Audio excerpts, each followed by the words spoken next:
Hello guys, my name is Mikelo, and today we're going to be talking about the First World Demon Stage.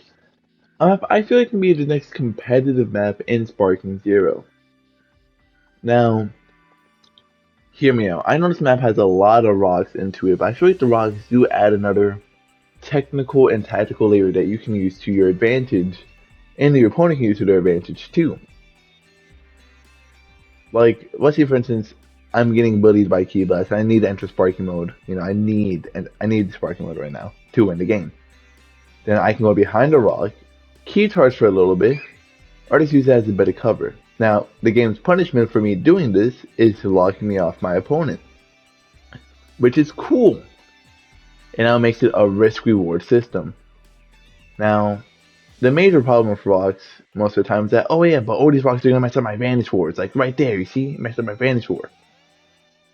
And yes, it does sometimes mess up your vanishing attacks.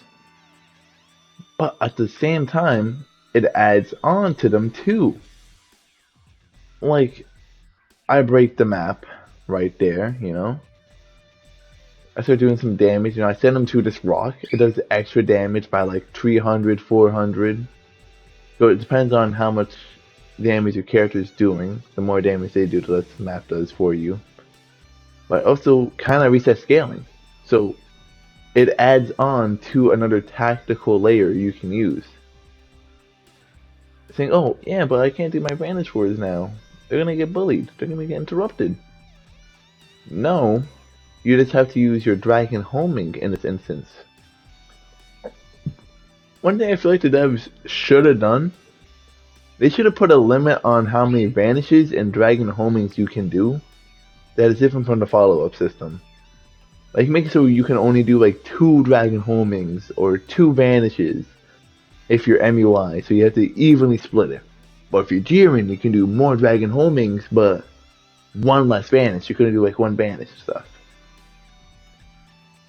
But I digress. That's taking away from this point from this video. See here, this rock does kind of play a pretentious role into this not being a competitive map because we're getting diddled, you know. And since the rock system does scale off of DP, it's really hard to break rocks with Hercule, but easy to break them with Gogeta 4 and stuff. But I say okay because the rocks are meant to play different purposes. Now this map does have one glaring problem, and that is it's a little big, like downward. So if I'm deciding to do something like some cheesy stuff like hard knockdowns, I should be far enough out now. Okay, yeah, I think I'm far enough out. So if I'm doing something cheesy like a hard knockdown, I can just send my opponent flying and send them down to the ground for like 30 or so seconds. So it's like 3 seconds flat, which is enough time for me to enter sparking mode. Which is kinda cool. But that's like a problem with most maps, you just have to fly up a little bit more. Of course, another issue. Okay, now I'm at the proper spot. Yeah, I am at the proper spot. Another problem with this map is that it's easier to do it, easier to get the big knockdown, since one hard knockdown, no matter what, will always go through this part. No matter how high up in the map you are, no matter if your opponent's smashing buttons or if they're doing barrier, they're always going to go through that part if you angle it to that. But this adds another like tactical layer. Now, of course, in tournaments, this is going to be kind of lame and hard to go against. So what they can do, just say no hard knockdown. Say, yeah, you can't do that follow-up with rush key waves unless you want to finish it up with a triangle with energy storm. You can't do energy storm unless you are going to do the finisher for it. And of course, if your opponent does a hard knockdown by accident, reset to neutral. Yep, but this could easily be saved if the devs just want to like remove that hard knockdown from the game and just make energy storm good with the finisher part of it. Now I did hear that giants are overly bad on this map. This comes from the #1 giant player himself, Neon. Special shout out to that guy. He's cool. But I don't know. I feel like this map is kinda good for giants. since most of the rocks, giants don't really care for. Like with giants, you can just move your stick to the rock and they break the rock. Now, giants also would get cooked here after doing the vanishing wars. They decided to do the vanishing attack. That rock would cook them. But,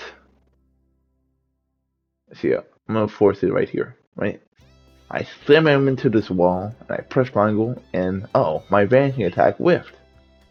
Whatever could I do to make that work? 1. Dragging homing, or 2. Use that for a setup for another smash. During smash distance, roughly. Let's use it to set up a beam, since they can't block once they hit the wall. So it adds another layer of depth to the map. And of course, saying, oh, but they can just impact recovery. You're a giant man. You don't do impact. You don't do speed classes. And of course, thanks to Hyperbolic Time Chamber, this is the most optimal way to do your knockback chains.